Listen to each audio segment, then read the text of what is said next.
with Southside Steve. Yeah, come on.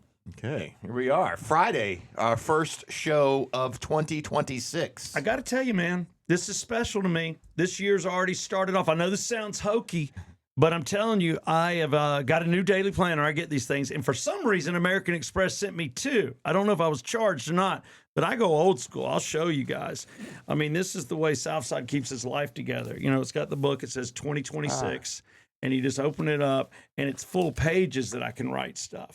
So I like it. It's how I keep my life straight, anything I'm doing. And, of course, I put it in my phone, too. Well, I know you have a family calendar that sometimes you may or may not keep up with. Am I right?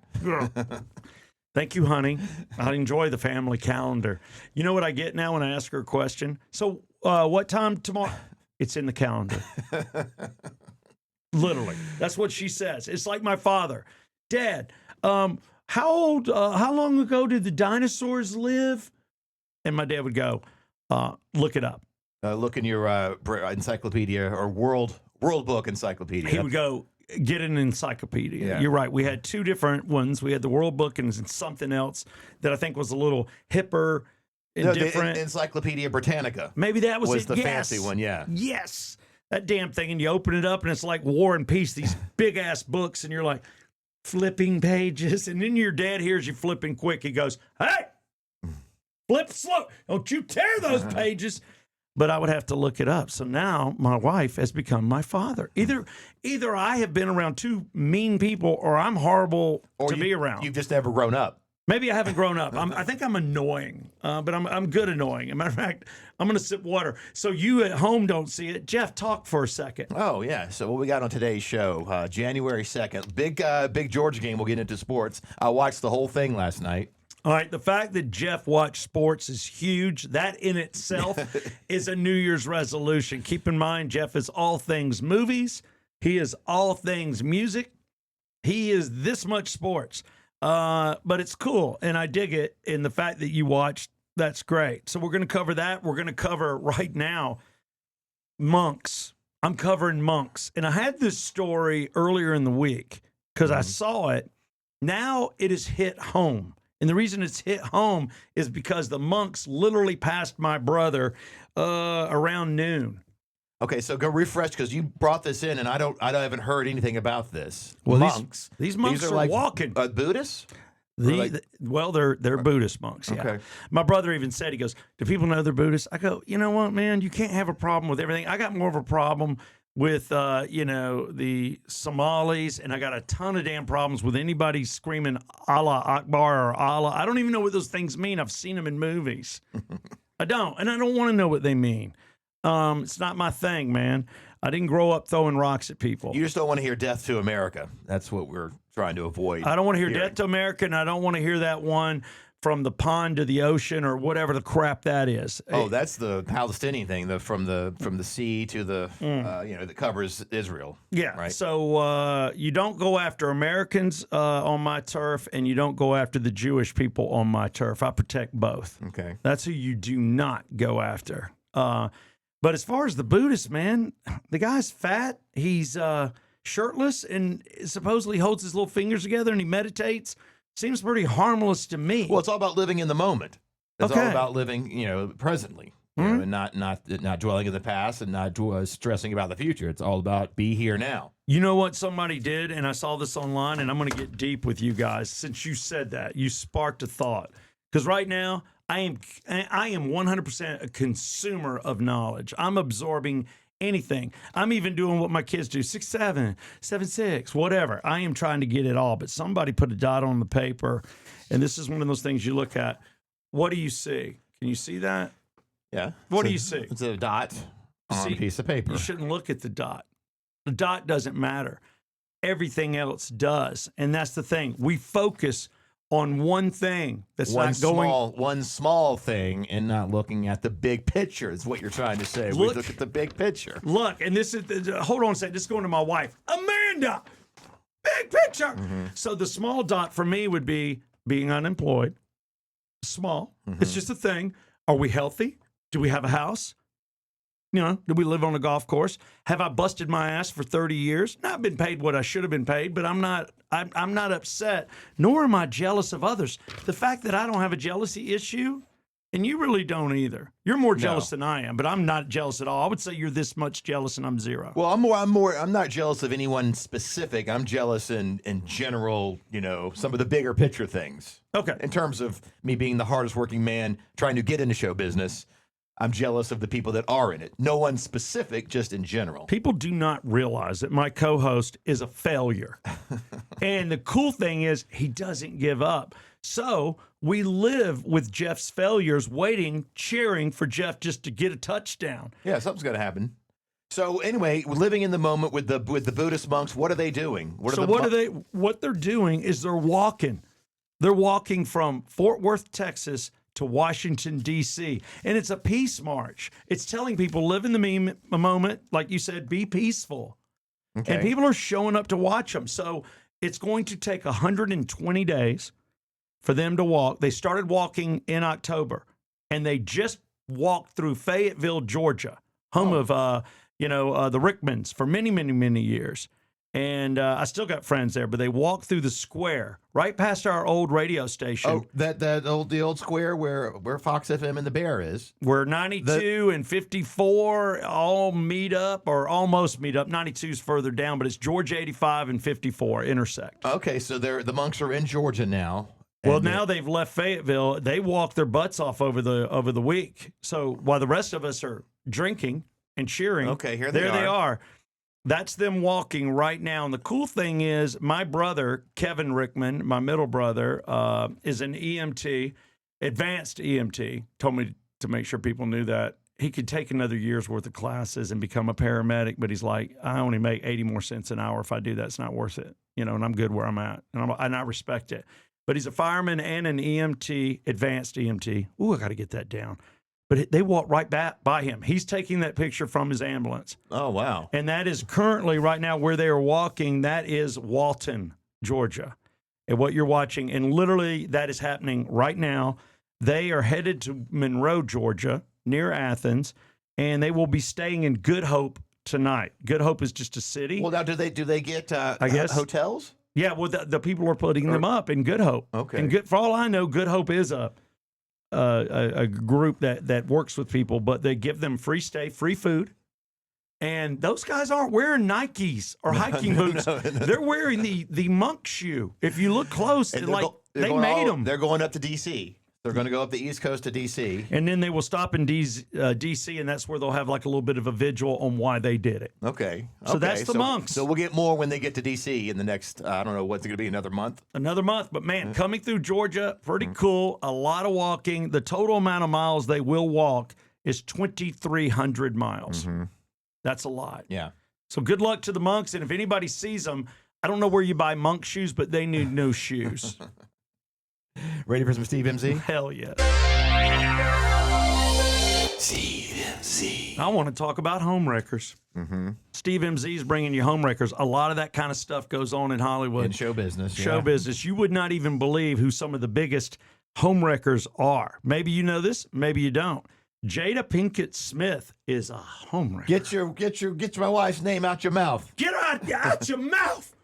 Slap you. She stole Will Smith from somebody. Yeah, following her, basically the separation. This is her separation from Will Smith. August Ashalina Alsina, or whoever the hell, who had previously been entangled in home record storylines regarding the entanglement with Jada, was reported by TMZ, is vindicated by the news. So it looks like this may be a fake thing that went down, but the stories generally cover all the celebrity gossip, focusing on public accusations, denials, and relationships and drama. Sometimes it's not true. So Jada Pinkett Smith and Will Smith have some kind of open relationship. I've heard that. We've heard that. So it's not her taking Will Smith from a previous. It's what she's doing now with another dude. Yeah, and what he's probably doing now with another woman, because they're on the open seas doesn't mean other people are. And then you got Kevin Hart. I love Kevin Hart. I mean, come on. He needs to stop working so much. Yeah, he's in every movie and every commercial. He is on everything, and he does roast. And he does roast. He does comedy. He does Netflix specials. Let He's someone else everywhere. have a chance. You know what? I agree. Like Jeff Cole. The comedian defended his current wife, Aniko. I just love some of these names. After his ex-wife was labeled a homewrecker. So basically, he's like, no, she didn't wreck a home. It's all BS. Who knows if it's true or not? But it wasn't Kevin going out. It was the wife. The biggest offender of all did it. 100% she did it. That's Angelina Jolie. Well, yes, I think you're right. She's the most famous because she stole Brad Pitt from Jennifer Aniston while they were making Mr. and Mrs. Smith. I believe that's when that kind of romance started, right? You're 100% right. As somebody that has been an actor in independent films, I know what it's like to have a girl that I have to have relations with. There was one in The Greenskeeper, and I'm the tennis pro. But you get around these girls and you get comfortable, and all of a sudden there's a part of you that it becomes make-believe. And I'm on the lowest rung of broadcasting, which is radio. Right. The lowest rung of show business. Of show business. And I've never done a real film. I've always done independent projects. But I know what it's like. Can you imagine on a real film how close they are? Well, and the kissing and the lovemaking and the... Well, it's also because when you're on the set like that, you're just being catered to like a king and a queen. So it's the all whole time. it's not real life. No, not even close. No. So Angelina Jolie, not only was she a homewrecker there, but she also ruined somebody who we had on our show, and that would be Billy Bob Thornton. And Billy Bob Thornton was married to Laura, the chicken Jurassic Park. Laura Dern. Laura, Oh, yeah. they were married? Well, they were together. They were together. They Okay. were together. I'm going to say they were married. Yeah. I'm going to say that because I can take being wrong. So he was with her before the whole Angelina Jolie blood around the neck. No, he was with her. Then she comes in, steals him in the movie with John Cusack that I love. Pushing 10. Pushing Yes. 10 is when she steals him. Away from Laura Dern, who's just doing Jurassic Park with a much older man, not thinking about having sex. Sam Neill. Sam Neill. But Sam Neill's harmless. But he didn't wear Laura Dern's blood. No, he wore we know of. Angelina Jolie's blood. And he came into the studio with me back in the day on Rock, and he showed me the blood. He showed me Angelina's blood, and he showed me that. And I said, "What's up?" And he literally said off air, swear, hand to God, he's like, "Dumbest damn thing I ever did." He goes, "I don't know why the hell I'm doing it." He's funny, but that was when that relationship was ending. So then she goes on and takes Brad Pitt away and crushes Jennifer Aniston. All true. So those are just some of the homewreckers out there, but these people allow it to happen. But nobody, they say, is a worse offender than Angelina Jolie and J-Lo. J-Lo actually started off and stole Mark Anthony away from his wife. And get this, they got engaged 4 days later after his divorce. Well, I will say it takes two to tango for these kind of home wrecking situations to happen. They're probably already halfway broken up before it happens, I think. I will tell you right now, I will admit to it. Radio took Jeff's first marriage because he just wanted stardom too much. That's where he became online, the frustrated rock star, and doing weekends for every major radio station in Atlanta, Georgia. And then I took him. I'm the homewrecker that stole him from his second wife, giving him this dream, and that's TMZ. I said TMZ, but you know what? I think down deep, I just wanted to thank TMZ because that's where I get a lot. That People Magazine, and I've got about 6 rags that I follow that really put out some stuff that a lot of time is questionable. Okay. Well, yeah. But and the most questionable thing in the world is, and this is what I hear, we hear a lot of things. Are government people that protected? Will there be arrests in Minnesota, Somalia? What's happening? Are people going home? Are they not? A lot of people just don't know exactly what's going on in politics. So it has become basically celebrity stories. Yeah, well. And you cover that. Oh, we'll cover it right now in some Polydictainment, yeah. Polydictainment. The big story has been the Somalian scams going on in Minnesota, but this is newer. This is sort of breaking. Trump said today on his Truth Social, that we will intervene. The U.S. will intervene if Iran goes after some of their peaceful protesters. Ooh. So there's a bunch of protests going on against the Iranian government because their inflation and they have got a bad economic situation. So people are protesting the government. Fair enough. And of course, the regime, what are they now? I don't know, but it's the Ayatollah Khomeini. Whoever the head is. I love the fact that you don't know. That Ayatollah Khomeini. That's it. Yeah, it's him. That's him. It's his old regime. I remember his name being thrown around in the 80s. Didn't we get rid of that dude? No, it's a different one. Oh, but they have the one. same name. Yes. Okay. Yeah, because I've been hearing Khomeini my whole life. Yeah. I'm like, enough. And I, for a while there, all I heard was Arafat. But he's gone. But they're allowing peaceful protests, but if there's any incidents, the U.S. says they will, go against Iran. My question is, why are we intervening? Why don't they let them do their own protests? Let them deal with their protesters, and the government do whatever. And where does this protest happen? It's not on American soil. No, it's all in Iran. Well, then you almost got to turn a blind eye. But what America has a problem with, and I get it, is anytime a government is not democratic and they're just terrorizing their people and unlawfully killing them. Is it that for them to discover why are we having to get involved? Because we're the peacekeepers of the world. No, because we're the ones that do what Israel doesn't want Iran. They want us to. This is why we did that thing where we bombed the nuclear sites, because we thought they were going to enrich uranium to a certain I've been degree. hearing for over 15, 20 years that they're working on a nuclear weapon. I guess they finally got close. They got close, and that's why we attacked them. But luckily, it didn't escalate. Somebody snitched. Somebody down in the bunker says, "Hey, man, we're 30." And I don't know what accent to use, and I don't want to imitate anybody right now, but we're 30 days out, bro. Well, and then it got back to the United States, and now you get a bomb that goes down in the ground and explodes and ruins your day. Well, the Khomeini says if any other countries intervene, their hand's going to get slapped or bitten. He said, quote, any interventionist hand that gets too close to the security of Iran will be cut. So there could be some escalations with Iran in the upcoming. What the heck? Hopefully not. All right, you're freaking me out.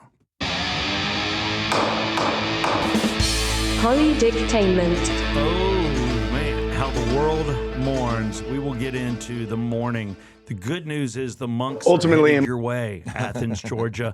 The monks are coming. They're walking. They're currently in Walton, Georgia. They will be close in Monroe tonight, sleeping, laying down their tired heads and putting their feet up. But I don't know if they can relieve you of the pain of what happened in sports yesterday. It's time for Come On. Come on! Sports. Well, sports, Jeff, it doesn't get much nastier. You're from Athens. I have 3 sister-in-laws that graduated from Georgia. I'm more of a Tech fan, grew up as a Tech fan. So does it bother me when a Georgia team loses? Sure. I'm going to cheer for the state. The only time I really am against Georgia is when they play Tech. Mm-hmm. So I'm not an Alabama fan. I'm an Auburn fan and a Georgia fan. Everybody kind of picks their alliances. I like the least rednecky schools. And it's funny because most people would probably, that don't know me would say I was a redneck. Like, you're not. I wish I was. I didn't grow up four-wheeling or hunting crap, killing deer. I didn't do it. Not that that's redneck. It's survival for some people. Georgia, man, last night I went to bed about third quarter. You stayed up for sports. I watched the whole thing, and it was a great game all the way down to the final seconds. But I tell you that, what's his name? I forgot. The Chambliss. He had a really interesting. The quarterback for Ole Miss. He had a run in the end where 3 times in a row he was about to get sacked, and he threw his way out of it, and that's how they scored. They do, and all of a sudden the game's close. When I went to bed, Tech was up by 2 touchdowns.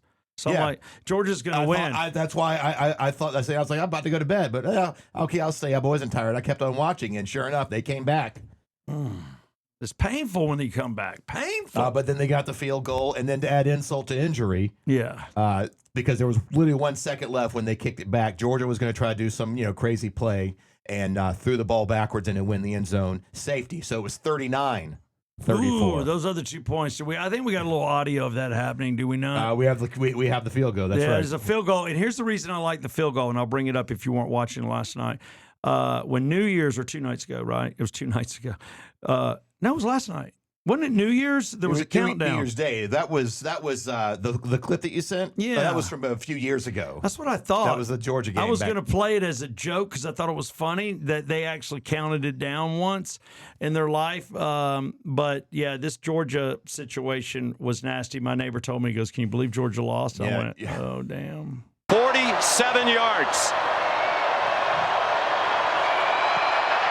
And it is good! Right down the middle! Ouch. Ouch. Yeah, that made it 37-34.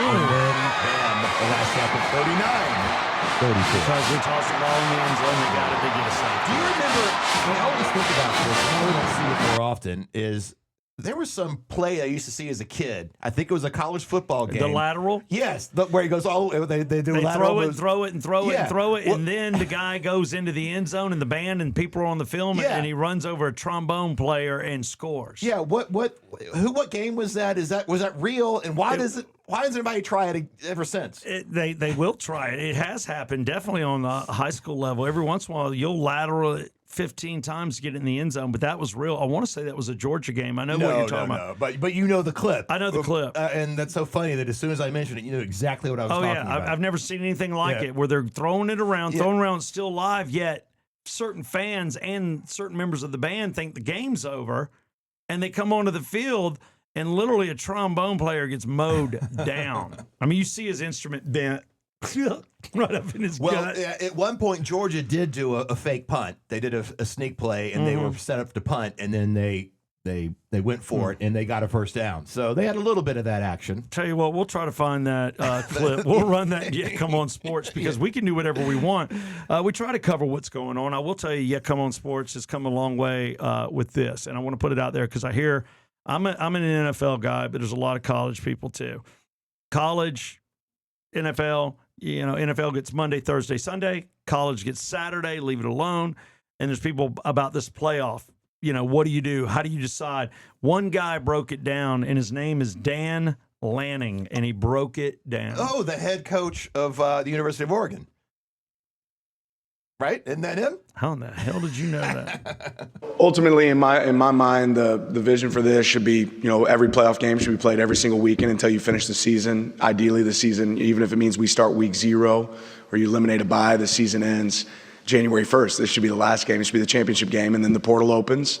Then coaches that have to move on to their next opportunities get the opportunity to move to their next opportunities. I've got a ton of respect for the NFL, but we're a prep league for the NFL. We do a lot of favors for the NFL, right? We're the minor league in a lot of ways, but there's no money paid from the NFL to take care of college football, right? And in that sense, we've given up some of our days, right, to the NFL. We said, you guys get to have this day, you get to have this day, you get to have this day.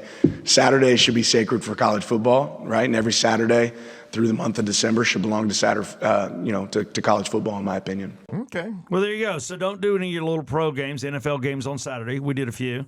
And let them do what they do and get it done and make it simple, easy. And the fact that you knew he's the head coach.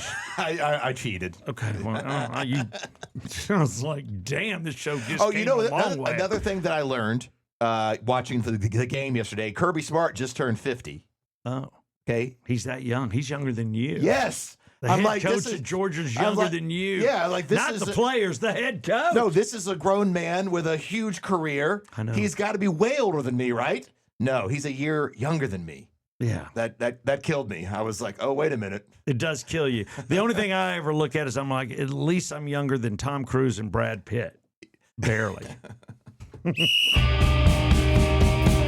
Yeah, come on! Oh, man, we're going to tie it up with a song here, track 13. This is where we play our deep cut. And the cool thing with the Yeah Come On show is that, Jeff, we can't play the song, which sucks. In terrestrial radio, we could. But we can leave it, and it's right there when you finish this this show. It's right there. Click on it.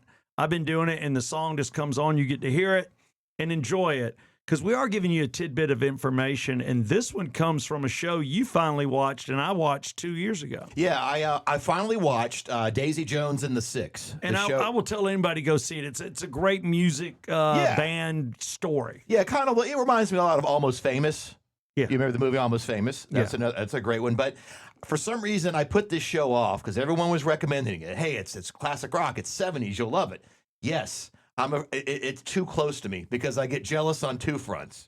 One, I wasn't around at that time at whatever age to even be a part of it or be a fan back in the 70s. I was too young. Yeah, So I'm you're an jealous- old soul. You love the 70s. Yeah, I'm jealous of the whole era. And then number two, I'm jealous because I wasn't able to be a part of the production of said show. So it kind of hurts me twice that I get two factors of jealousy. Again, just like we said before, not to anyone in specific, just No. in general, I couldn't be a part of the scene either when it happened or part of the scene in making the show. But I finally watched it, and yeah, it was great. Kind of very loose, not based on, but a lot of resembles Fleetwood Mac's story. Yeah, people don't realize that Rumors was the first time that Stevie Nicks and her boyfriend came in. Well, no, they did a record before that. They did do one, They but didn't. Rumors was when everything blew up. Correct. Yeah. So, Catherine McVie had broken up with the bass player, Christine. Christine McVie. Yeah. Oh, Catherine McVie, somebody totally You're thinking different. of Catherine McPhee Yes, the from chick. American Idol. By the way, she's another. I brought it up in Steve MZ. She's a homewrecker. She stole that music guy. David Foster. She That is stole correct. Foster. Yes. She stole him. That is correct. She was younger, hotter, and took him. and they have over 30-year age difference. Yeah, theirs makes mine look Yeah. like nothing. That's right. So look, sometimes you get the names screwed up. Shit happens. Yeah. But that's a funny story. Yeah, that we just brought that up, or I did. So it's Christine McVie, and then she was with the bass player. They're getting a divorce. John McVie. Yep. Yeah, John. Sorry, John. And then you got the drummer. McFleetwood, who the band's named after. It's his band, and he's just sitting there going, "Hey, man, I'm the one in the bathroom taking care of myself. Y'all the ones in relationships." And then I think it got weird. I know he and Stevie Nicks. They hooked had a up. little something for a while later on. Later But this on. is when Lindsay and Stevie were breaking up, and John and Christine were breaking up, and they made Rumors. And there was some of the sort of that going on in the show Daisy Jones and the Six. They're making their landmark album and going on tour, and And they're all killing fighting. it. Yeah. And then sex gets in the way. It always gets in the way. So there you go. So we will leave you with this song that we like, a track 13. And the reason this one's cool is because this is the album after the greatest album of the 70s, which is Rumors. Yeah, this is Tusk. This is 1979, and they it's a little more experimental. They didn't just make Rumors Part 2. They did some different sounds, like having the University of California, I think, the band, the marching Yes. band. So that's what we'll do The for, Trojans, baby. for today's track 13. We'll do the title cut from Fleetwood Mac's Tusk. 1979. If you want to enjoy the song, the link is in the description. And click it there. So it is your track 13 for today's Yeah Come On show. Yeah, come on. Brought to you by Exit Wealth, Exit Stage Left Advisors, and Regal Nissan today.